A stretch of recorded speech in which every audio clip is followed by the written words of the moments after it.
Dans cette vidéo, nous allons voir qu'il n'y a pas que le sel pour donner du goût à nos plats.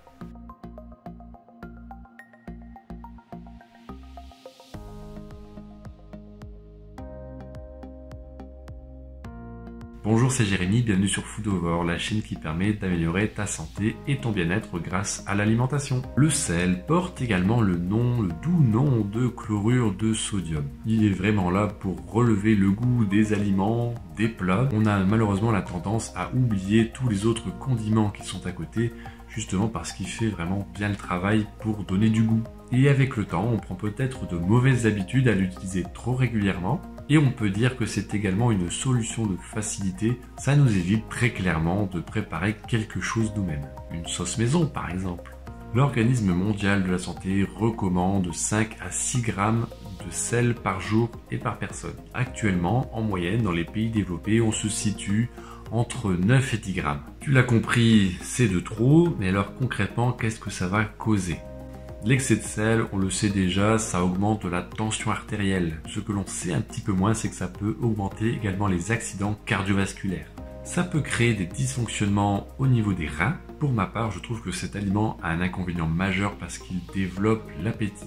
C'est-à-dire que si tu aimes déjà bien le sel et au plus tu vas saler ton plat, au plus tu vas vouloir en manger ou en reprendre. Attention à ce point concernant la lecture des étiquettes car toutes les valeurs ne sont pas identiques. Tu peux retrouver par exemple la mention sel ou sodium.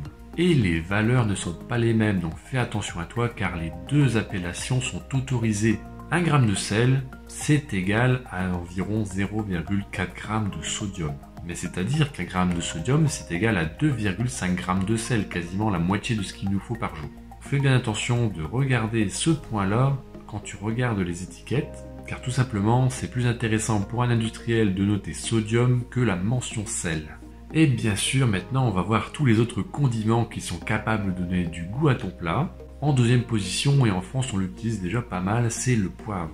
L'inconvénient, c'est qu'on ne peut pas trop en mettre parce qu'on a vite, la bouche en feu. Et à côté de ça, selon la culture que l'on a par rapport à l'alimentation, il y a toute une palette après de condiments. On va retrouver par exemple les épices, le curry, le cumin, le curcuma, le cucurbitacé, non, là c'est une connerie, etc., etc. Mais tu as aussi la palette des herbes aromatiques. Ça va être toutes les plantes qui vont être de couleur verte, que tu peux retrouver sous forme séchée, mais également frais. Ils ont généralement des goûts moins importants que les épices. Ça te permet d'en mettre des quantités intéressantes. Si jamais tu es un accro au sel, effectivement, même le fait de mettre des épices ou des herbes aromatiques, et c'est quasiment sûr que ça va manquer un petit peu de pêche. Et pour cela, tu as également des petits légumes qui sont là pour t'aider. Je veux parler du trio gagnant, l'oignon, l'échalote et l'ail. Donc si votre ami vous dit « tu pues de la gueule », tu lui réponds « oui, mais moi je fais attention à ma santé ». Bien sûr, si tu consommes ces aliments crus, effectivement, ils vont développer tout leur arôme et en particulier dans ta bouche. Pour casser un petit peu cette mauvaise odeur et cette mauvaise haleine, il faut les cuire. Mais c'est bien un coup de temps en temps quand même d'en consommer de manière crue. Clairement, tu le fais le jour où ton ami n'est pas là. Plus sérieusement, ces 3 aliments vont vraiment donner beaucoup de goût. Et ça, associé avec des herbes aromatiques, des épices, ça va vraiment te faire une sensation de manger un plat qui a du goût. Alors ça ne veut pas dire qu'il faut arrêter le sel dès demain, mais il faut avoir la main beaucoup moins lourde par rapport à celle que l'on a actuellement. En plus, si tu es amené à consommer régulièrement des plats préparés, des plats industrialisés, des choses qui sont déjà préparées et qui viennent du commerce, grosso modo de manière générale, tu vas consommer une grande quantité de sel sans t'en apercevoir. Tu vas en retrouver dans les biscuits apéritifs, les gâteaux, les charcuteries, les conserves. En fait, tu arrives très rapidement à cette valeur seuil qu'il nous faut par jour. C'est ce qu'on appelle le sel caché, un petit peu comme le sucre, c'est exactement la même chose. Et oui, tout simplement parce que le sel est un exhausteur de goût, un additif alimentaire à la base, et ça permet de conserver les aliments.